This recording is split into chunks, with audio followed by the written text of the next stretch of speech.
Yo, it's Guido coming at you with the Tactics Talk. Welcome back, guys. Thanks for tuning in. And what have we here? The Czech Heavy line is out. And my first review will be on the premium Czech Heavy tank, the Skoda T56, which Wargaming so kindly put into my garage to create some content for you all. I played 20 battles in this. And bottom line up front, bluff. This is a good one. I'm going to, we'll go through it. We'll take a look at why I think it is a good one, but I am telling you, this is a pretty darn good heavy tank. A little too good, my friends.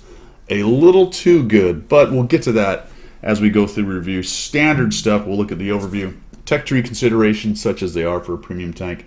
The 3D model, take a look at the armor.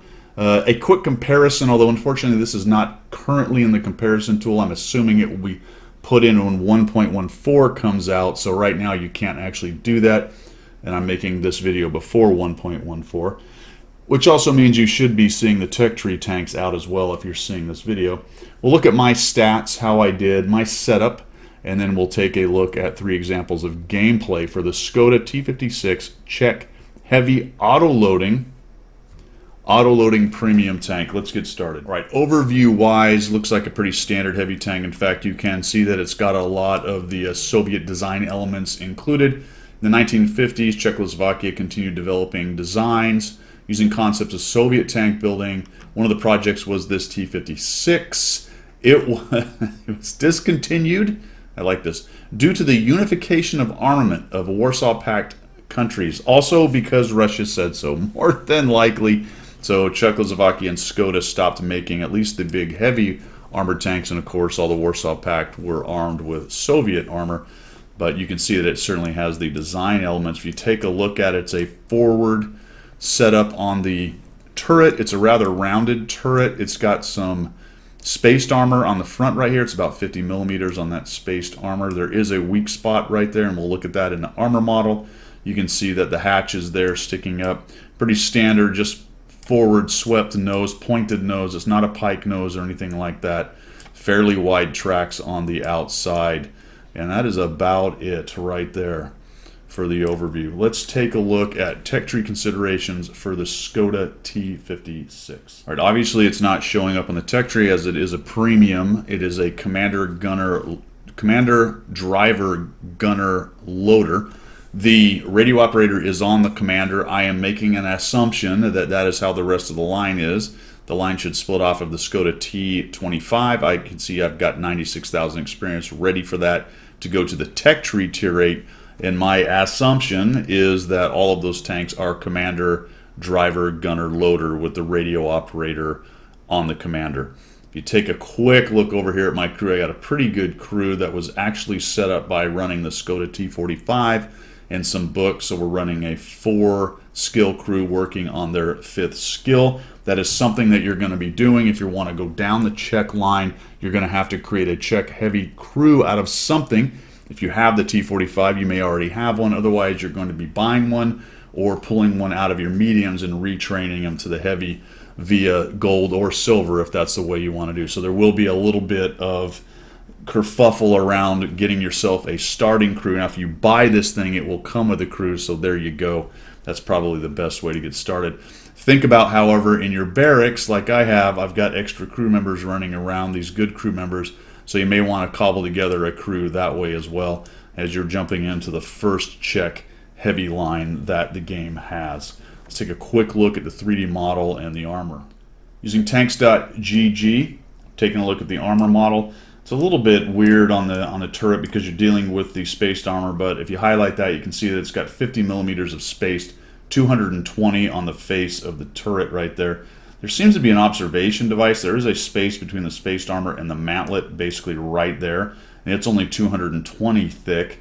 It's actually an observation device, at least that's what it looks like, or maybe a machine gun port, but it's not really a weak spot. Looking at the top, that's fairly weak. The cupola up there at 172, and then the hull is not amazing at 170. It looks like it's more or less the same both from the top and the bottom, maybe a little less on the bottom at 160. Of course, a little bit of angle, and now you're getting that auto bounce stuff, although it does take quite a bit of angling before you get that auto bounce kind of thing. So the side scrape is going to look a little more like that. decently armored, but not amazing right in there. That's pretty much it. You know, you get some extra armor on the side on that spaced bit, and of course very thin along the sides or the back on this thing. So pretty standard armor loadout for a heavy tank. A couple of weak spot, a bit of a weak spot to aim for on the turret, some nice spaced armor to mess around with heat, and then not an amazing hole. So you're going to want to try to hide that hole. You do that mostly with every tank, but as a heavy tank, sometimes it's a little painful to not have a great hole. It is nicely angled, so you get a little bit more out of it, but the turret is what you're going to want to show the enemy, if anything. And it got me to about a 0.67 armor use efficiency as far as the turret goes. Situational to hold down or hiding behind things kind of deal. Let's take a look at a quick comparison, or at least the stats that I got out of it. All right, I lied a little bit. Let's go ahead and actually use tanks.gg for a quick comparison between it, the T77, and the Basante T45, which are a couple of heavy autoloaders that have come out recently and you would be familiar with. It actually lines up pretty comparatively to these two tanks with I think, one of the things that kind of makes it a little bit different as an autoloader. Now, it is not an auto reloader. It's a true autoloader. It loads 2 shells, and you shoot both and then have to reload. Or if you shoot one, you have to hit C to get the whole thing reloaded. So 2,000 DPM, which is high for an autoloader. It is very, very interesting. You see the T77's all the way down at 1,500. It reloads relatively quickly at 23 seconds, as you can see right here. And 38 with the T77, and well, that's an auto reloader, so it's a little bit different on the Basante right there. Also, the damage, the alpha at 460, it hits hard, and when you add those two together, it's 900 something, right? 920, I believe. Math in public. Penetration at 208, though. One of its weaknesses is a relatively low standard pen and not kind of an anemic gold pen at 240 something. We'll take a look at it in a minute when we look at my stats or how I've got mine set up on exactly what that is, but it's in the 240, 250 realm right there. So with a 460 alpha shot and only 2 of those, but a reload of 20 seconds, down a little bit under or at 20 seconds with the way I have my tank set up, it can get you back in the fight pretty quickly. And then remember, it's got a 2,000 DPM, and while DPM is not the end-all be-all, and it's a little bit odd for autoloaders and auto reloaders, that's pretty good overall. It basically, what that is telling you is it can get in the fight and stay in the fight pretty well, and it can drop some pain downrange. Unlike a lot of autoloaders that are pure burst and then a really long reload, this has a really good solid burst at 900, probably better than it needs to have, and it will get you back into the fight pretty quickly. So it's not just pure burst and then run and hide. It's a good burst and then not really too long, actually. And based on the way the game is played, we'll talk about this in the replays, 20 seconds is not too far off of how often people get shots, even when they're really jobbing it and trying to get as many shots off. Like I said, we will get into that a little bit more. So we come down here in the gun handling, 2.88 on the aim time, which is worse than the other two, and a dispersion of 0.4. With a little bit of effort and some equipment and the right setup, you can bring that down to quite a comfortable, not amazing, but comfortable accuracy. And I think that's one of the balance items they were counting on to kind of neutralize a bit of the DPM and the 460 alpha and the relatively fast autoloader reload rate. I think they came up a little short because it's still really pretty good. We'll take a look at what I came up with though. Mobility though, it is sluggish at 35. It's not doing 48 or 50 like the other two tanks are. So it is not amazing in the speed, but it's enough to get where you want to be. Engine power relatively low at 650. Getting down to the armor, that's the 220 on the turret. It has a better turret than both these guys. And Basante has some other things going on with some angling and spaced armor and stuff on its turret, which this one has a little spaced armor as well. But the turret itself is a solid 220, which means that's going to be pretty good at stopping most tier 8 guns, and with some angling and whatnot, decent at stopping tier 8 guns with gold, right? I mean, someone presses heat and tries to go through your heat shields, basically is what they are, on your face right there, they're going to have a little bit of trouble because that's going to add that 50 millimeters. Then you've got the heat mechanics and all that good stuff. So pretty impressive on the turret. Definitely, based on my .67 armor use efficiency, it was effective. Although I have to admit, I was getting some bounces off the hole as well with some good angling, even though it's only 100, worse than the other two. Some angling and wiggling and jiggling can make it a decent hole. Not great, but decent.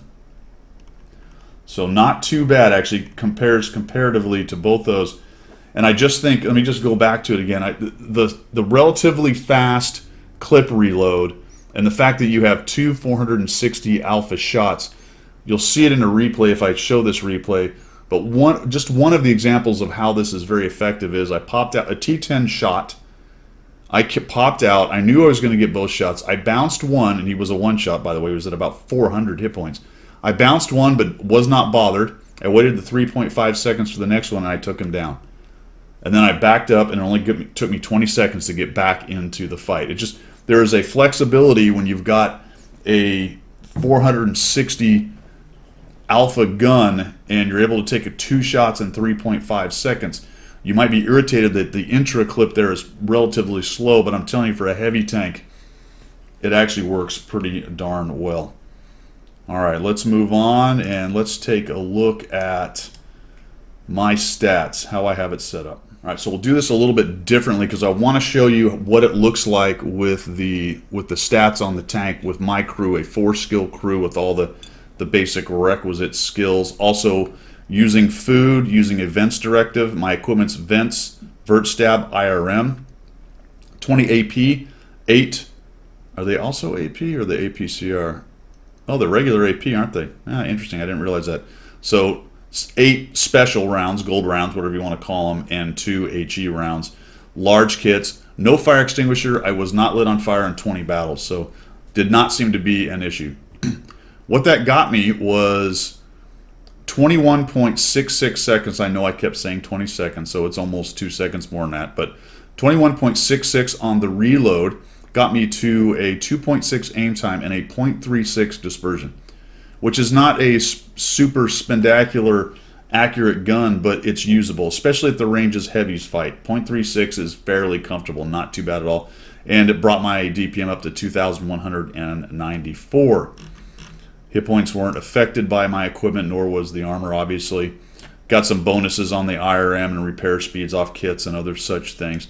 The spotting got to 428, my view range, based on my setup right there. So not too shabby, and looking at the concealment at 8.78 and 5.42. I think those will be all really the stats you guys will be interested in right there. So it got the gun handling to something not amazing but comfortable.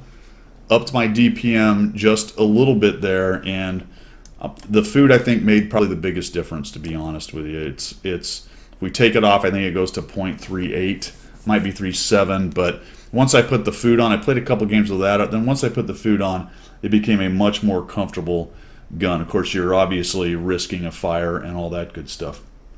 All right, so how did I do? Well, I did actually pretty good.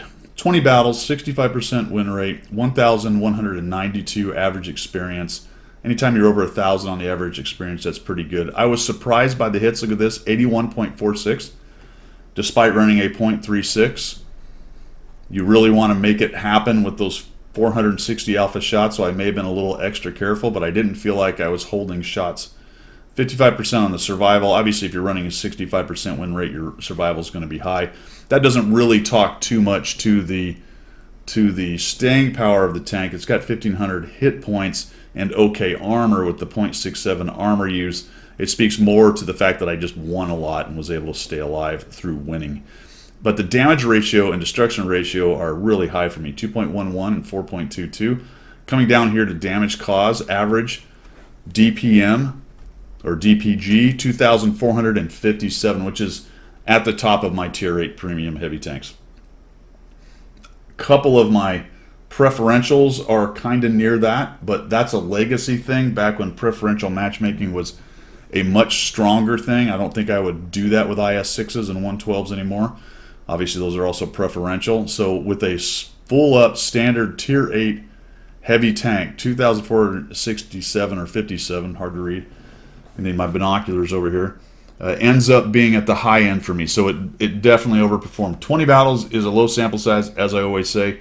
But I find, having done this for 3 years as a CC and been playing this game for 10 years, 20 battles gives me a pretty close guesstimate. And I would expect that to come down some, but even if it came down 200 or 300, it would still be at the top of my performance in Tier 8 heavy tanks. And that's with not even knowing anything about the tank. It is comfortable. And what's interesting about it, one of the things that's interesting about it for autoloaders can often be very uncomfortable and ungainly. This one didn't have that. Because of that relatively fast reload for the 2-clip, it felt more like a single shot tank than most autoloaders do, and it still had that fairly devastating 920 punch that it could do with its little burst. So pretty amazing. Damage received low. Damage caused assistance a little lower than I would like at 258, but you can see I was pretty well forward. I have average enemy spotted at 1.1. So getting forward, and I had a game at 5,330 damage with 6 kills as the top as far as damage goes. Let's take a look at my setup real quick. I think I've already gone through that. Yeah, we don't need to do that. We already talked about my setup. You know how that went down. Let's take a look at 3 examples of gameplay of the Skoda T56 Czech Heavy Autoloading Premium Tank. That's a mouthful. Here we go. What I'm going to show you is the first game, second game, and third game, I believe.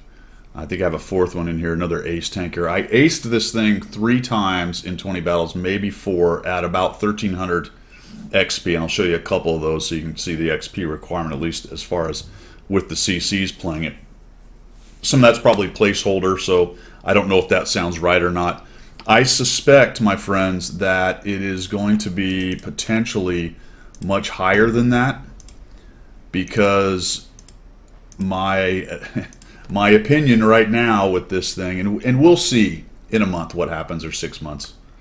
You know, there's a lot of hyperventilating sometimes. The Basante came out really just on fire, and now fewer people play it. But I think that good players are really going to be able to roll out some serious damage with this thing, because it just has the strengths of an autoloader, and it minimizes the limitations, which is supposed to be the long reload. Now there's the kind of wonky gun. This was without food, by the way, so all the gun handling on this is without food. All right, that surprised me on the turret, but you know where the guy got me? I think it's back up. It's right. He got me right under the, in the trap. He got right under there. Look at that. So he got in down below. That's me looking right now with my camera during the game, going, all right, I haven't played this tank yet, but where'd he get me? Oh, okay, well, there you go. That's going to happen. So like I said, it's going to minimize the negative things of an autoloader, because you're back into the fight in 21.66 seconds. So, okay, decent gun handling right there. So we got the zoom in. Let's see if we can hit this guy. All right, let me zoom all the way in, and that's going to make it as accurate as possible. And we get a couple shots on that guy, and we're up to 923. And we got to figure out a way to take on these guys up here in the. We'll speed this up a little bit as I reload. Up here in the northeast. So I think I have a decent amount of tanks. We've got a couple of the tier 8s. Obviously, a good setup for me with only tier 7s and tier 8s in the battle. It does have to be said, and I'm not going to show you a tier 10 battle. I had a few of those along the way. I did okay. I didn't have any real breakout dominating tier 10 guys, and that's not really something you expect. It happens on occasion with a tier 8, but it will be a little difficult with the pen. I said we'd find that out, so let's go ahead and look at that right now. It's 248. So there's a little shot on the run. Ends up working out really nicely. The LTG, I give him a side shot. And now I've got to really sort these dudes out. All right, so there's one shell. I need to hit C if I want to reload. He gets another hit on me, and boom, I just hit him on the run right there. Just hit him on the run. That guy takes a shot, the Super Hellcat. I really don't want to let that Super Hellcat have easy shots at my hole, because he can pen it, especially if he's pressing number 2. The LTG's doing his level best to get rid of me. And I know I need to get rid of the Hellcat if I can. So there's the reload. All right, that was 20 seconds while I was talking. And yeah, I wasn't able to run in there and kill the Hellcat very quickly, but it wasn't really that long, was it? I mean, I'm kind of right back in at 3.5 seconds. Boom, boom, 900 something, 920 alpha. So there's a 785 hit points of Hellcat that I'm able to go bap, bap. He's down. Now I'm reloading on the 21 seconds. LTG, I'm not too worried about him unless I give him a side shot in there. So we'll head on in here with 2,487. What I found with this tank quite a bit, guys, is I would look down at the damage total and go, where did that all come from? I don't even... It's just, I'm going to steal what one of the CCs said. I'm trying to think of what it was now. That's terrible. Not comfortable. He said it's just brain dead easy, I think. It's something like that. Because it's just comfortable. All right, there's -8 on the gun depression. I don't think I mentioned that. That's what it has. -8, very usable. -10 would be nicer, but for a heavy tank, I mean, come on, I don't even know how you got -8 out of this. The breach seems like it should be going through the top of that flat turret, but it's all game balance decisions, and I'm not too worried about Wargaming giving us a little bit more depression based on the way their maps are designed, because anything at -6 and -5 is just so painful. So -8 seems like a fairly good compromise for this kind of tank right here. The more depression you have and the stronger turret you have, the better off you are. So we're up some pretty good hit points. I'm at 24. I haven't got any shots off lately. I'm thinking about driving across that open area there, but I know there's several big TDs, and I just don't want to get shredded by those guys. Comet's kind of moving around. So I'm looking for my opportunity. The Progetto goes YOLOing in there and gets a couple of them dead with a little bit of help from his friends, but ends up dying here pretty soon, I believe. He's doing his level best. He just YOLOs in. This is a great example, guys. Let's just talk a little tactics here while we're doing this. Please stop pushing camping TDs. We won this flank. Notice I didn't go raging towards their cap. Why? Because the middle was still open and our cap was still in threat. So I kind of went back over towards the middle and started looking for shots. I promise you, if you start doing that regularly, you are going to increase your win rate, you're going to increase your damage, and you're going to increase your enjoyment of the game. And you're going to stop smashing your head against the wall of camping TDs and bushwankers sitting at their own cap. They'll still be there later. Get down there and get rid of the aggressive tanks, the ones that are still pushing your cap. Then figure out how to get the bushwankers and campers into a crossfire and get rid of them. All right, I promise you. So there you go, Guido's tactics portion of this review. 2,978 damage, 320 bounced. Looking for the 50 TP PR. Now he's going to be a tough nut to crack. I am out of my 8 rounds of special ammo, so I'm going to have to aim pretty well.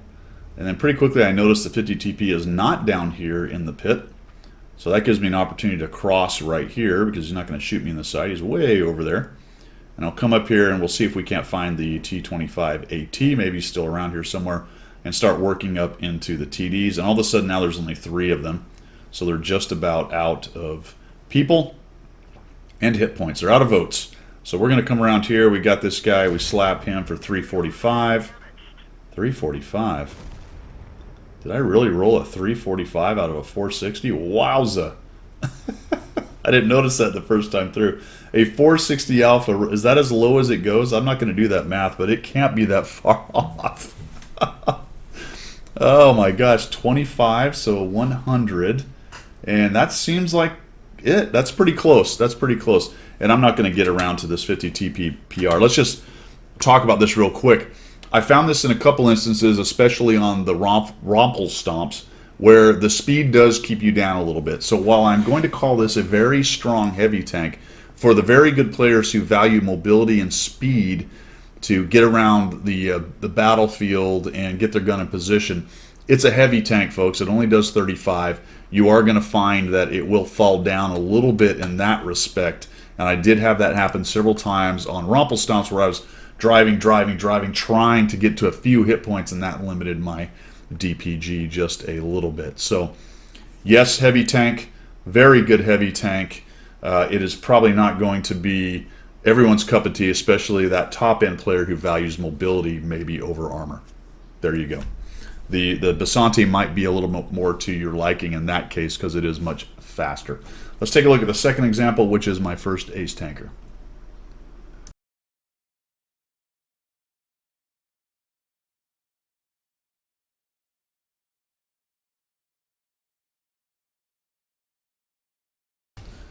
This is actually my second game, and what I'm going to show you, in fact, are the first 3 games that I played in this tank. And when they happened, I thought to myself, but I would really love to be able to maintain this, but of course it didn't happen. If I had the average DPG of my first 3 games, it would be in the mid 3000s. And while there will be players who can do that, that really just isn't me. I ended up with what you saw, the 2500 or whatever it was, 2400. So these first 3 games, though, were very comfortable. And I'm doing this for a couple of reasons. The big one, I think, really is that it just is a comfortable tank. Even as an autoloader, I'd never played the thing. And my first 3 games just went swimmingly. And some of that is RNG, and you're going to see that actually here, where RNG is my friend. Somebody sent me a note at the end of it, and so I think it was the Sturv, which you'll see in just a minute. Said something like, "Holy cow, you're lucky." Well, you know what? You take the luck, and it doesn't really matter that you were lucky. It's what you did with the luck. Now, there's a shot that goes in the dirt. 0.36 dispersion. I am running. I get hit by the stinking Barask right here. I am running food at this point. So the second game, I actually switched it out and decided to see what would happen if I did a little bit of try-hard. Now, I don't generally do the try-hard thing. It's usually my reviews don't include food and directives and stuff, but I decided to do it on this one. There's an ulterior motive, which you will find out later on as to why I'm doing that. But I can't let that cat out of the bag right yet. All right, so we come up here, just looking for a shot potentially. They are starting to lose pretty badly. They're down a couple tanks, but they're only down 200 hit points. Let me then add a little more tactics talk to this review. I am finding that, and I did not run mods, so I haven't had this capability, not in a long time, since I stopped using XVM. A lot of you will have had a form of this and been using it, but I find this hit point bar to be very useful, especially the number saying how many hit points were down, because sometimes you'll get into a case where you see you're up 3 or 4 tanks and you start to assume that you're in really good shape, but in fact you're down a bunch of hit points. So there's that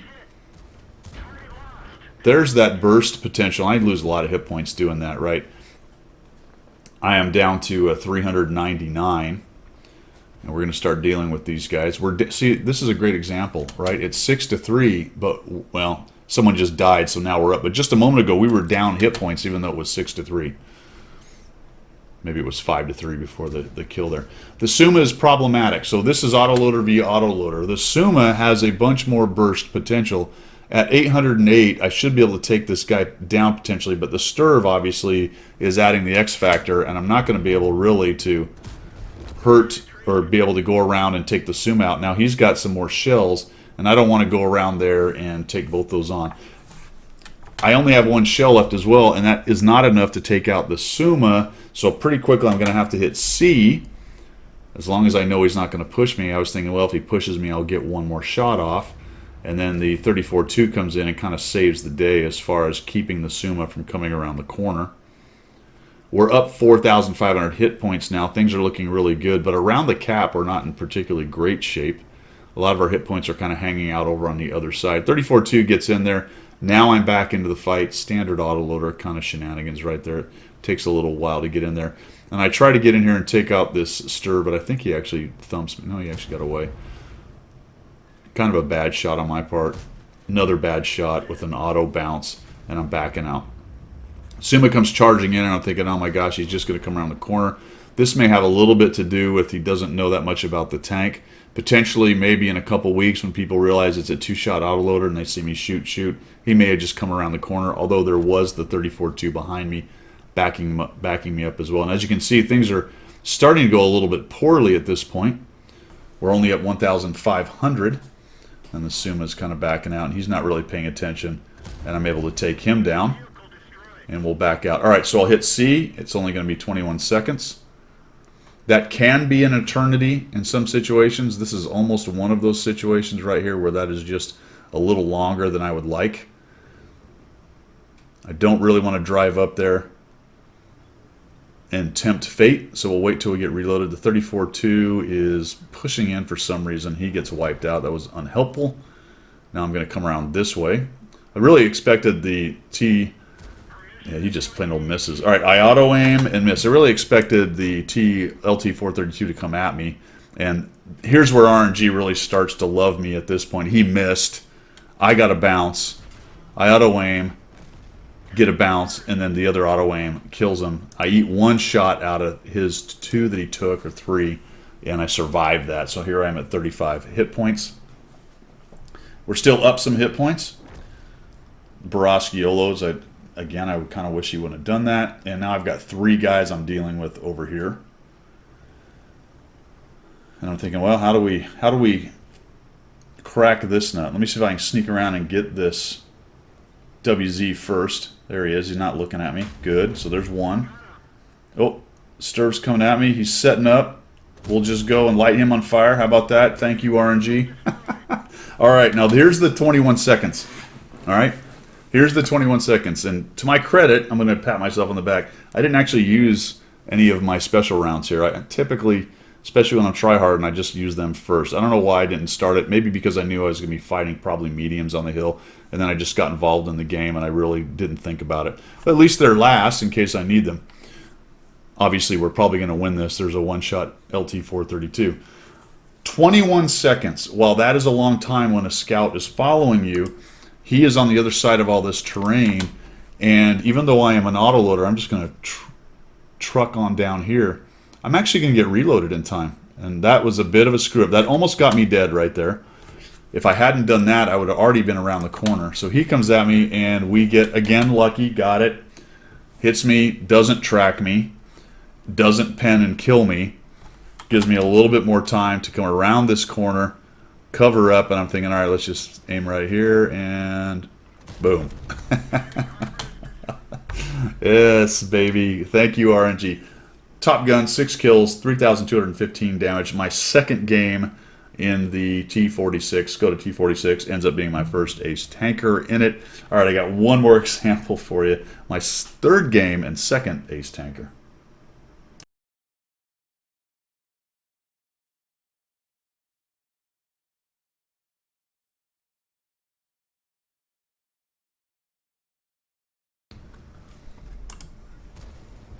All right, for the third one,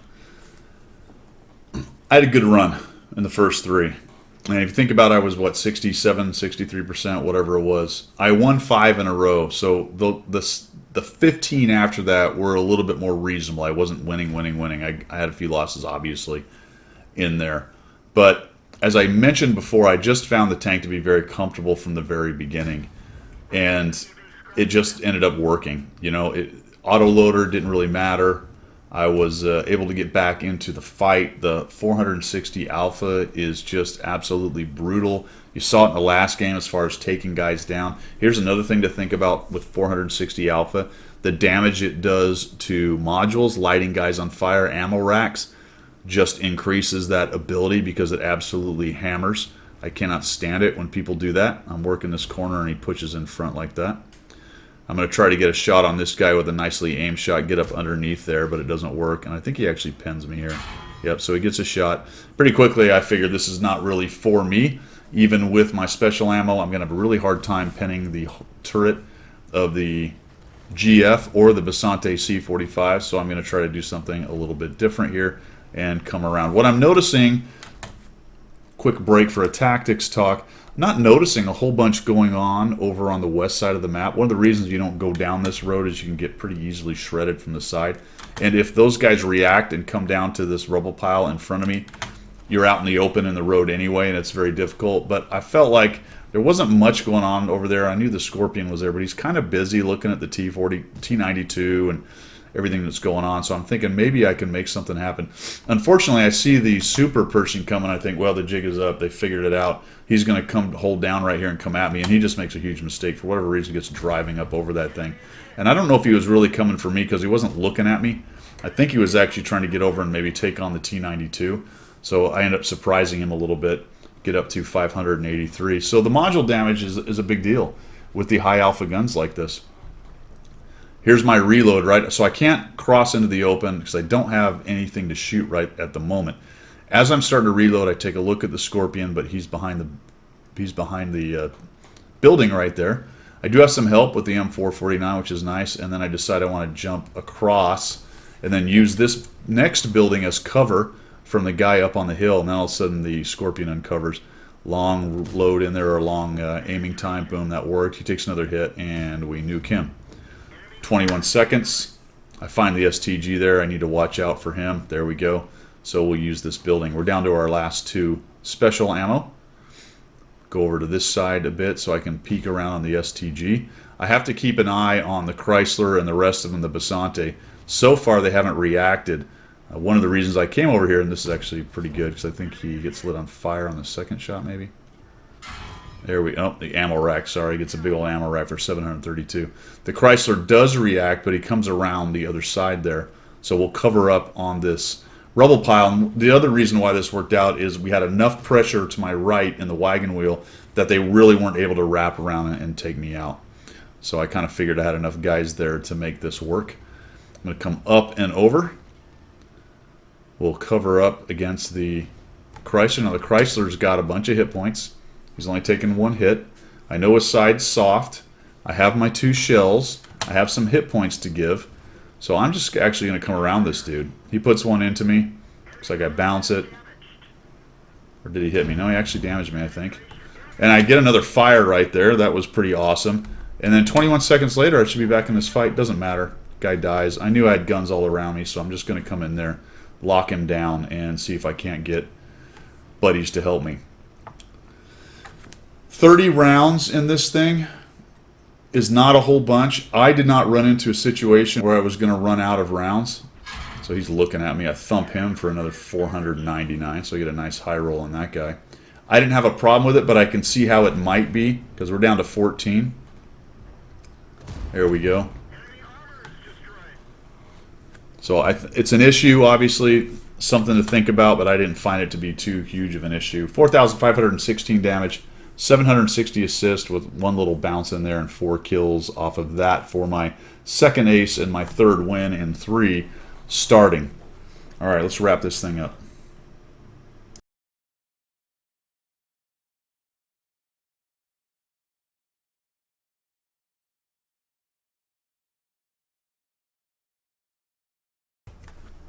Well, all right, what is the verdict? Obviously, I had some good games in this thing. I did well in it.